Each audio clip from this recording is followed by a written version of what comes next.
Hello students, आज हम लोग स्टार्ट करने जा रहे हैं मैथमेटिकल फिजिक्स का एक और वर्जन, एक और पार्ट। दैट इज इससे पहले हम लोग देख चुके थे मैथमेटिकल फिजिक्स में डिफरेंशिएशन, इंटीग्रेशन। ठीक है, तो आज एक और टॉपिक देख लेते हैं, दैट इज ट्रिग्नोमेट्री। ठीक है, दिस इज ट्रिगोनोमेट्री। ठीक है, जिसके बारे में हम लोग क्लास 10th में थोड़ा बहुत पढ़े होंगे, लेकिन 10th में जितना हम लोग पढ़े हैं वो सफिशिएंट नहीं है। उसमें बहुत सारी चीज़ें जो है वो 11th 12th में जाके ऐड हो जाती है। तो हम लोग को फिजिक्स में खास करके ट्रिग्नोमेट्री का बहुत ही ज़्यादा रोल है, बहुत सारे फॉर्मूले, बहुत सारा एप्लीकेशन इसमें हम लोग को पढ़ना पड़ता है। ठीक है, सो इसके लिए हम लोग क्या करते हैं, थोड़ा बेसिक्स वगैरह ट्रिग्नोमेट्री के बारे में सीख लेते हैं। ठीक, जिसमें सबसे पहले हम लोग एंगल के बारे में जानते हैं। एंगल हम लोग जानते हैं कि कोई एक, जैसे सपोज आर्क है या सर्कुलर पार्ट है, इसमें इस पे कोई अगर पर्टिकुलर लेंथ अगर किसी को ट्रेवल करना है सर्कुलर पाथ पे या आर्क पे, this is called length of arc, और ये थीटा और ये रेडियस ऑफ द आर्क है या सर्कल है, जो भी है। तो इस सिचुएशन में जो आपको ये जो एंगल सबटेंड करेगा, ये length of arc at the centre, this theta is equal to length of arc upon radius होता है ये फॉर्मूला। ठीक है, this theta is equal to length of arc upon radius. Okay, तो ये हम लोग को ये बेसिक बात जो है मालूम होना चाहिए। ठीक है, उसका एंगल का जो मेजरमेंट है हम लोग पढ़े हैं अभी तक। ठीक है, डिग्री में पढ़ते थे, 90 डिग्री है ना, 180 डिग्री, ठीक, 360 डिग्री। अब हम लोग को पढ़ना है किसमें, रेडियन में। ठीक है, तो रेडियन में जो हमारा एंगल का जो मेजरमेंट होता है, तो वो किस तरह से होता है उसको हम लोग आज देख लेते हैं। ठीक है, तो एंगल के लिए हम लोग को दोनों में बीच में relationship, angle between, relationship between degree measure and radian measure. ठीक है, ये हम लोग को देख लेना है कैसे होता है।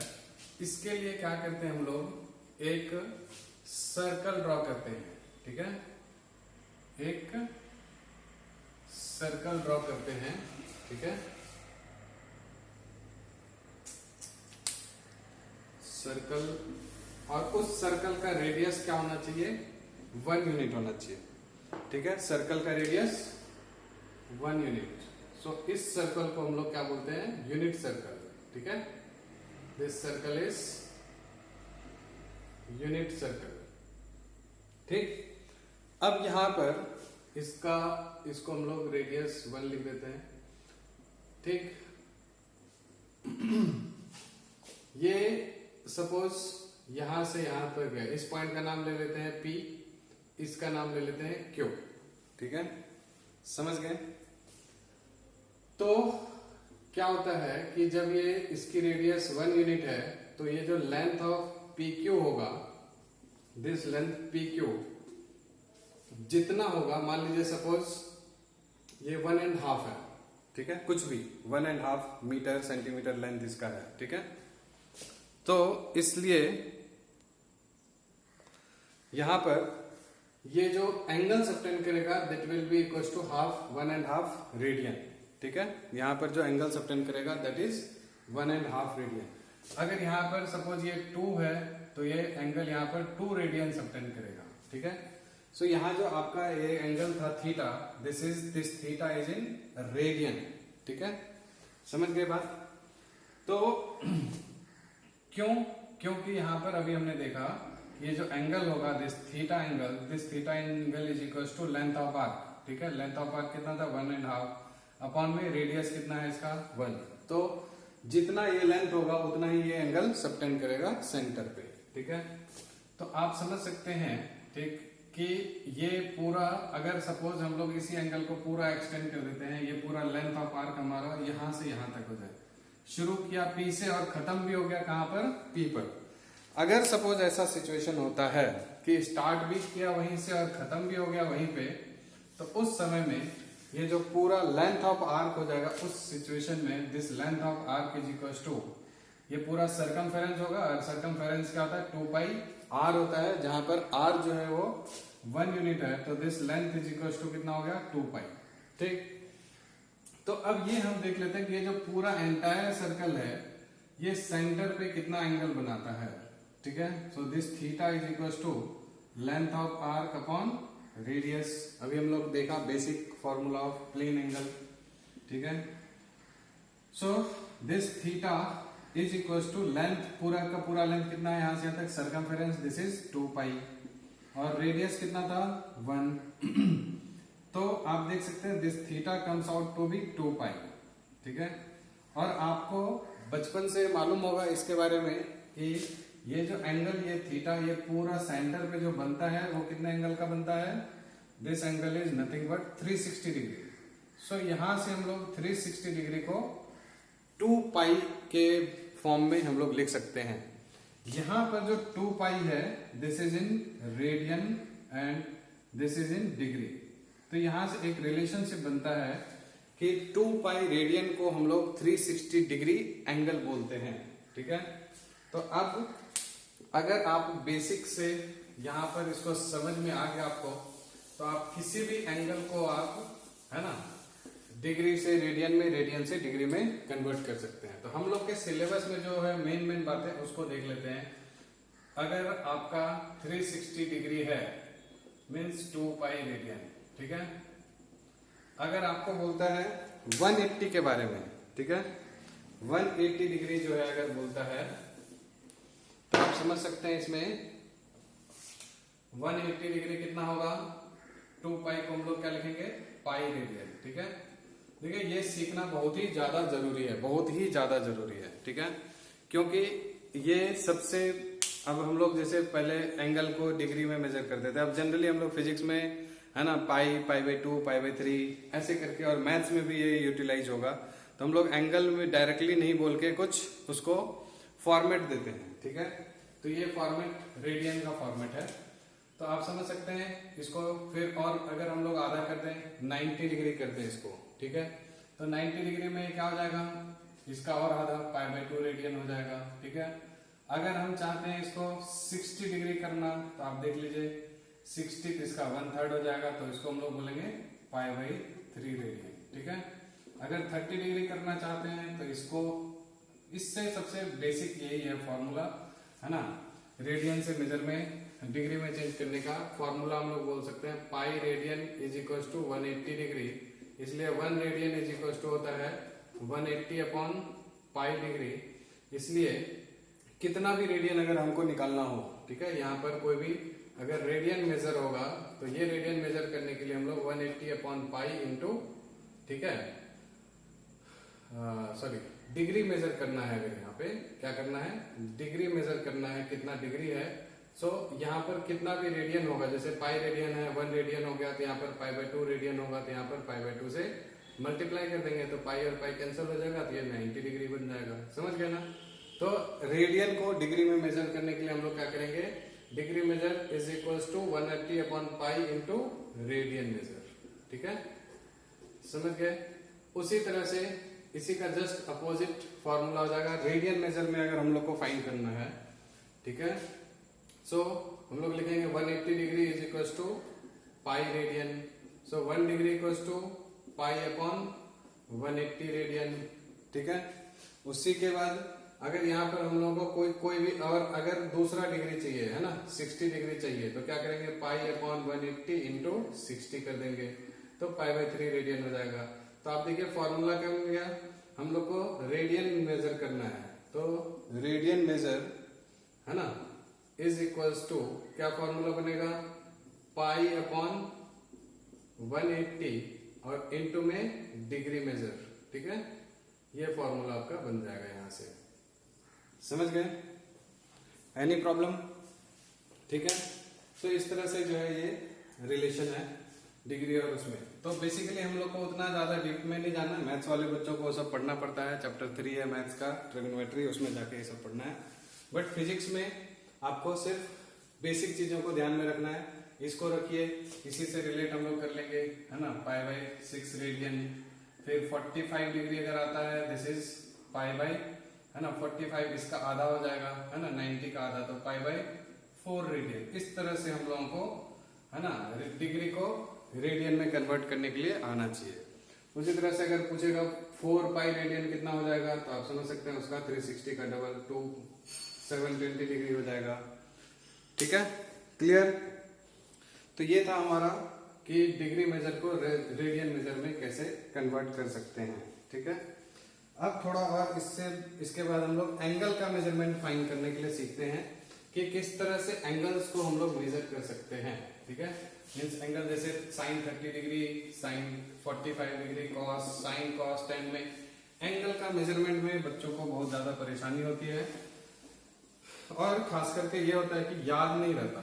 ठीक है, तो याद करने के लिए आज हम लोग सिंपल सा एक टेक्निक यूज करेंगे। ठीक है, और उसी टेक्निक से अगर आपको कभी भी प्रॉब्लम होती है तो आराम से उसको सॉल्व कर सकते हैं। ठीक है, इस टेक्निक का यूज करेंगे हम लोग। ठीक, तो देखते हैं कैसे करना है। तो उसके लिए क्या करते हैं, फिर से एक, है ना, यूनिट सर्कल लेते हैं। ठीक है, एक क्या करते हैं, यूनिट सर्कल लेते हैं। सो this is your unit circle. ठीक है, और इसमें इसका सेंटर जो है हम लोग क्या कर देते हैं, ओरिजिन बना देते हैं। सेंटर इसका ओरिजिन बना देते हैं, जिसका कोऑर्डिनेट क्या होगा, 0 0। ये आपका एक्स एक्सिस है, ये आपका वाई एक्सिस है। So this is x x dash, y y dash. ठीक, इसमें कोई भी एक पॉइंट P लेते हैं जिसका कोऑर्डिनेट है x, y। Suppose P point है जिसका कोऑर्डिनेट क्या है, x, y।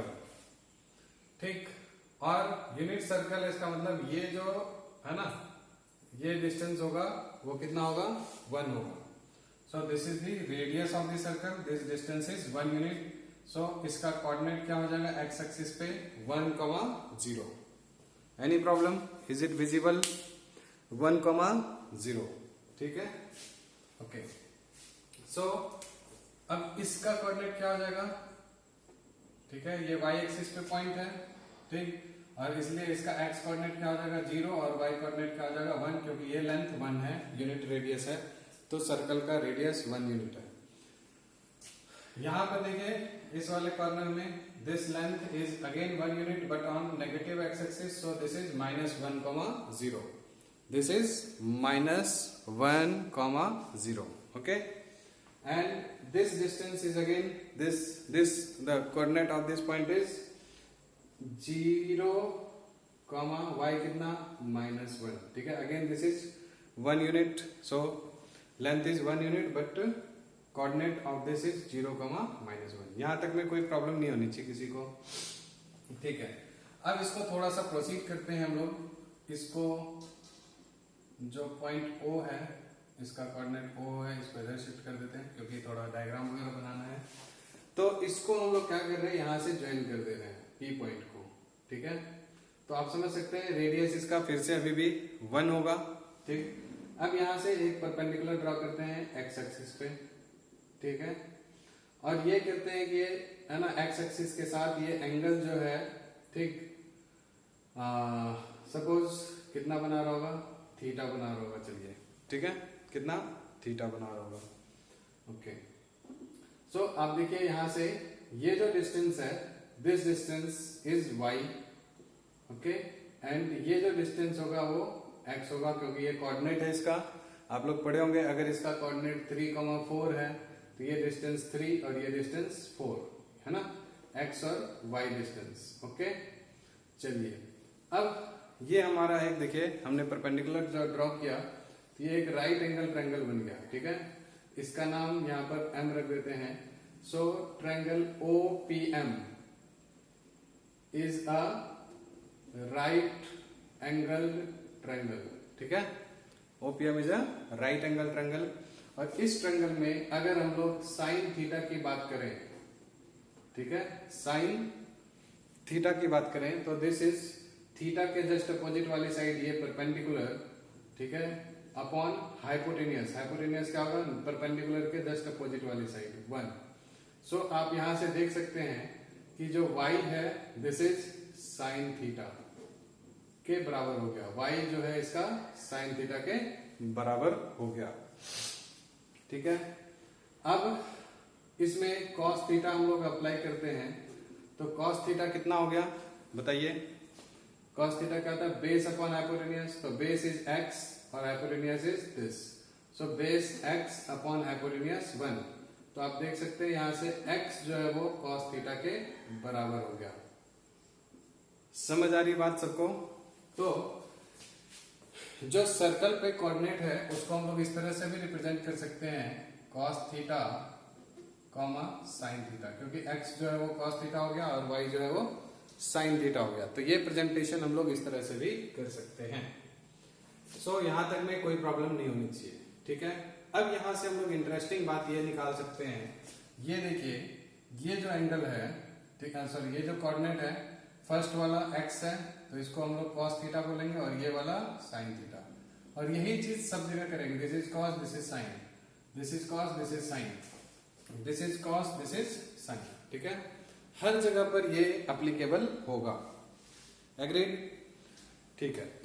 अब देखिए यहां क्या है कि जो हम लोग है ना एंगल्स को निकालते हैं, तो आप देखिए सबसे पहली बात यहां पर जो डिस्टेंस होगा ये वाला है ना, ये इस जगह पर एंगल कितना बन रहा है, ये वाला एक्स एक्सिस के साथ ये एंगल कितना बना रहा है 0, ठीक। तो इसलिए cos, ठीक है, थीटा कितना है 0 डिग्री, और cos 0 डिग्री ये वाला जो वैल्यू है वो उसकी वैल्यू है। जैसे यहाँ cos थीटा x था, तो उसी तरह से cos 0 कितने के बराबर होगा 1, जो आपने 10th में पढ़ा होगा। यहां से आपको आसानी से समझ में आ गया, क्लियर।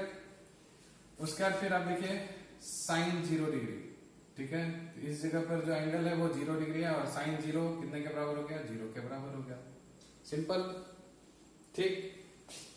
बाकी इसके बाद आप जो है सारे टर्म्स आसानी से निकाल सकते हैं। tan 0 डिग्री निकालना हो तो साइन 0 अपॉन कॉस, साइन की tan की वैल्यू मालूम है ना, साइन अपॉन कॉस, तो 0 अपॉन 1 तो कितना होगा 0।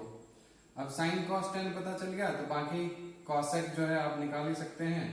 कॉसेक 0 डिग्री 1 अपॉन में साइन होता है तो 1 upon 0, this is not defined, ठीक है। फिर कॉसेक के बाद सेक 0 डिग्री, तो सेक 0 डिग्री कितना हो गया 1 अपॉन कॉस 0, कॉस 0 कितना है 1, तो सेक 0 भी 1। उसी तरह से कॉट 0 निकालना है तो 1 अपॉन tan 0, तो 1 अपॉन tan 0 कितना है 0, तो ये नॉट डिफाइंड हो जाएगा। तो देखिए एक साइन और कॉस निकल गया, तो सारी वैल्यूज हम लोग आसानी से फाइंड आउट कर सकते हैं, ठीक। अब इसी तरह से अगर मान लीजिए आपको सपोज यहां जानना है, कहा इस वाले वैल्यू पे, ठीक है। सो दिस वैल्यू, ये जो एंगल है वो कितना एंगल आपको मालूम होगा एक क्वाड्रेंट में 90 डिग्री, ठीक है। तो आप देखिए यहां से सबसे पहले कॉस ले लेते हैं, ठीक है, कॉस थीटा, तो थीटा है यहाँ पर, थीटा है यहाँ पर 90 डिग्री, तो ये वाला पहली वाली जो वैल्यू है वो क्या है कॉस, तो ये क्या हो जाएगा cos 90, और cos 90 की वैल्यू क्या हो गई यहाँ पर देखिए 0, और ये भी आपने 10th में पढ़ रखा है, ठीक है। फिर sin 90, तो दूसरी वाली वैल्यू कितनी 1, sin 90 कितना हो गया 1, एग्रीड। चलिए जब sin 90 cos 90 मालूम है तो आप बाकी ये खुद से ट्राई कीजिएगा, tan cot cosec sec है ना cot, ये सारी वैल्यूज आप खुद से अब निकाल सकते हैं, इसमें ज्यादा टाइम वेस्ट करने की जरूरत नहीं है। साइन अपॉन कॉस है ना 1 अपॉन 0, तो नॉट डिफाइंड है ना, बाकी सारे आप इसी तरह से कर लीजिएगा, ठीक है, कोई प्रॉब्लम नहीं है। अब जो मेजर प्रॉब्लम है उसको हम लोग देखते हैं, ठीक है। यहां से यहां तक तो 10th में हम लोग पढ़ चुके थे। उसके बाद थोड़ा सा एंगल बढ़ता है, यहां से हम लोग कहां आ जाते हैं इस जगह पर, ठीक है। इस जगह पर देखिए ये वाली वैल्यू cos, ये वाली वैल्यू sin, तो ये एंगल कितना हो गया यहां से यहां तक सबको पता है 180 डिग्री, जिसको पाई रेडियन बोल सकते हैं हम लोग, ठीक है। सो यहां से हम लोग बोलेंगे cos 180 डिग्री की वैल्यू कितनी होगी, तो cos 180 डिग्री कितनी होगी यहाँ पर है -1, समझ गए ना। फर्स्ट वाला जो भी है वो cos 180 डिग्री की वैल्यू होगी। सो cos 180 डिग्री -1, तो sin 180 डिग्री कितना होगा? तो sin सेकेंड वाला जो है वो 0 है। सो sin 180 डिग्री कितना हो गया? 0। एग्रीड? ठीक है, कोई इशू नहीं है। उसके बाद फिर